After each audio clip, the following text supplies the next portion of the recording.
It looks like Star Wars. It sounds like Star Wars. But the Phantom Menace doesn't feel like Star Wars. I must be frank, Your Majesty. There is little chance the Senate will act on the invasion. Chancellor Valorum seems to think there is hope. If I may say so, Your Majesty, the Chancellor has little real power. He is mired by baseless accusations of corruption.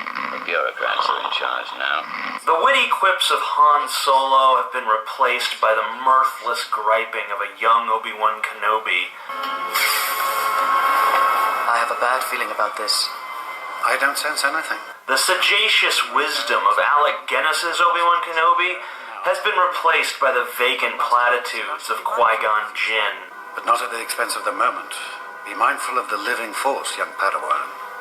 Yes, Master. The naivete and charm of Luke Skywalker has been replaced by the high-pitched sitcom-style gosh gee shucks yammering of Anakin Skywalker.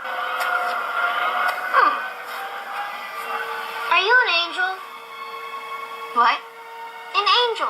I heard the deep space pilots talk about them. They're the most beautiful creatures in the universe. They live on the moons of Viego, I think. This is the Star Wars universe as a desolate husk, now devoid of all that made it magical and endearing. Instead of character development, we get elaborate costumes. Instead of coherent plot, we get a mess of special effects. Instead of visual integrity, we get an absolute mess, where every frame is stuffed to the brim with as much crap as possible. The space battle is no longer a carefully paced struggle in the stars full of suspense, but an incomprehensible jumble of lasers and ships. It's like George Lucas thought that all of the bright colors and loud noises could distract us from the total lack of dramatic tension. The lightsaber duel is no longer a fight to the death with a real sense of urgency behind it, but a choreographed ballet where every move looks practiced, polished, and sterile. Sterile. Yes, that's the perfect word to describe everything in this movie. None of the action feels suspenseful because none of the characters feel real. No matter what visual feats the Phantom Menace throws at us, they feel as thin and airy as cirrostratus clouds. I remember sitting in the theater in 1999. I was 14 years old. I was the demographic for this movie. A young, socially awkward male who wore Star Wars shirts to school because I didn't realize that they were girl repellent.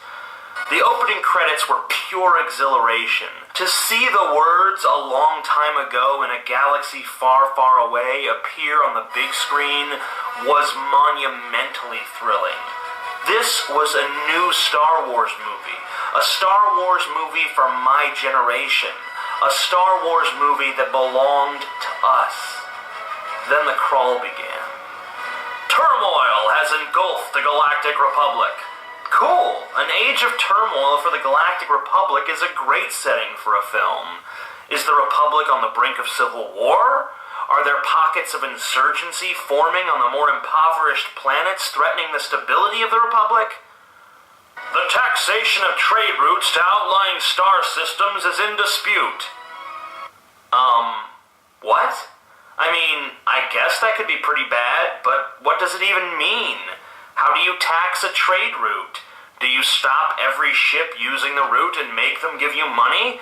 Sounds like a pretty bad idea. Maybe the Republic should rethink that policy. But has it really led to turmoil engulfing the Republic? If so, why don't they just rescind the taxes? Hoping to resolve the matter with a blockade of deadly battleships, the greedy Trade Federation has stopped all shipping to the small planet of Naboo. Okay, why? Of what strategic value is Naboo to the Trade Federation, and how will forming a blockade around it and stopping it from receiving supplies end the taxation of trade routes? I don't expect the crawl to explain all of this, but the movie itself should, and it doesn't. Why bring up questions for which there are no answers? Also, taxation of trade routes? Systems in dispute? Trade Federation? Who wrote this movie? Alan Greenspan? These words don't feel like Star Wars words. Luke and Han never sat down to debate supply and demand, and there's a good reason for that. It's fucking boring. And don't get me wrong, there are a lot of terrific films that use economics and economic turmoil as a backdrop or even a focal point. But it doesn't feel right in the Star Wars universe. Star Wars is about good versus evil, not taxation and trade. While the Congress of the Republic endlessly debates this alarming chain of events, the Supreme Chancellor has secretly dispatched 2 Jedi Knights, the guardians of peace and justice in the galaxy, to settle the conflict. Okay, we've got Jedi going to settle the conflict. That seems promising enough. My 14-year-old brain set aside all that talk of trade routes and honed in on the words, 2 Jedi Knights. Yeah, that's more like it. Let's see the Jedi in action. Our heroes, I guess, are Qui-Gon Jinn, played by Liam Neeson, and Obi-Wan Kenobi, played by... who gives a fuck? Okay, his name is Ewan McGregor, if you honestly care. Remember how Obi-Wan in the original trilogy is a warm, wise, and wily old man with a glimmer in his eye and a little bit of a sarcastic streak? Well, it turns out that he developed that personality later in life, because here he's a whiny little bitch. I have a bad feeling about this. Why do I sense we've picked up another pathetic life form? Is it in their nature to make us wait this long? The boy is dangerous. They all sense it. Why can't you? Qui-Gon, on the other hand, is both stoic and reckless. Probably the only character in film history, at least that I can think of, to possess both of those qualities. In a well-done movie, maybe that would make an interesting dichotomy, but here it just seems uneven. Is Qui-Gon supposed to come across as wise? Surely not. He makes every mistake in the book. To illustrate this fact, let's play a game. Let's play a game called What Would Qui-Gon Do?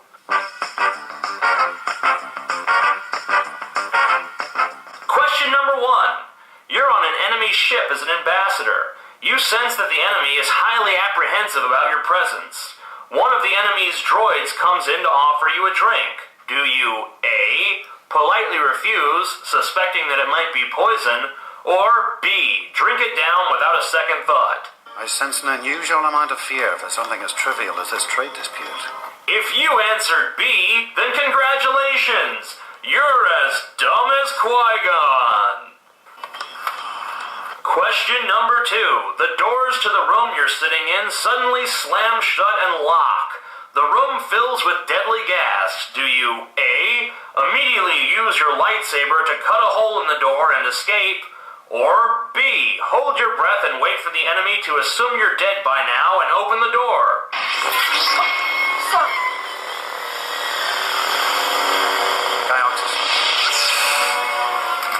If you answered B, then congratulations! You're as dumb as Qui-Gon! Question number 3. You are stranded on a hostile alien planet where your Republic credits are no good. Only one dealer has the parts you need to fix your broken spaceship. Do you A, give up on fixing the ship and acquire the services of a smuggler who runs routes through Republic territory and will therefore be willing to accept Republic credits to provide transit? B, sell your broken ship to someone who has the money to fix it, and then use that money to acquire a more modest ship?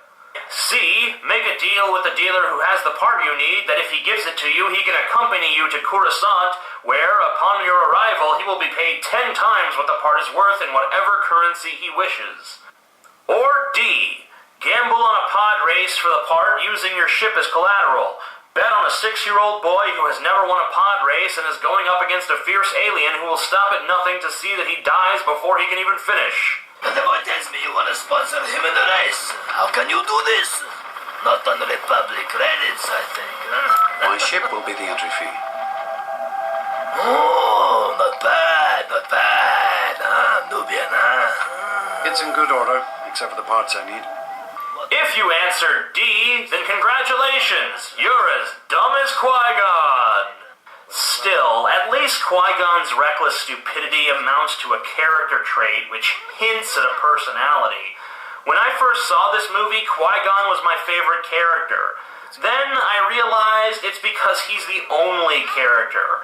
Everyone else in this movie is flat as can be. Amidala has no personality whatsoever. She looks stoic and talks stern. We never get to see anything beneath that. Obi-Wan is relentlessly whiny like a PMSing Bantha, but that doesn't amount to making him much more than Qui-Gon's nagging wife. The only other character who has any personality at all is Jar Jar Binks.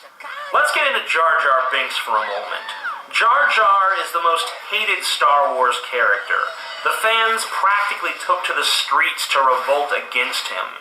He was so massively unpopular that even George Lucas was pressured into largely downplaying him in the next two prequels. Before we can really get into what made Jar Jar so annoying, we need to talk about how incredibly racist this movie is. There's no denying it or hiding it. The Trade Federation aliens are slanty-eyed, ornately dressed, imperialistic, and they talk in broken English. Distract them. I will contact Lord Sidious. Are you brain dead? I'm not going in there with two Jedi. Watto, the shady parts dealer on Tatooine, is big-nosed, cares only about money, and talks in a raspy voice. I'm a Toydarian. My tricks gonna work on me. Only money. Jar Jar is lanky, stupid, and subservient to his masters, and the way he talks is reminiscent of a southern black man in the slavery era. My forgotten. The bosses would do terrible things to me. Terrible things to me if me going back there.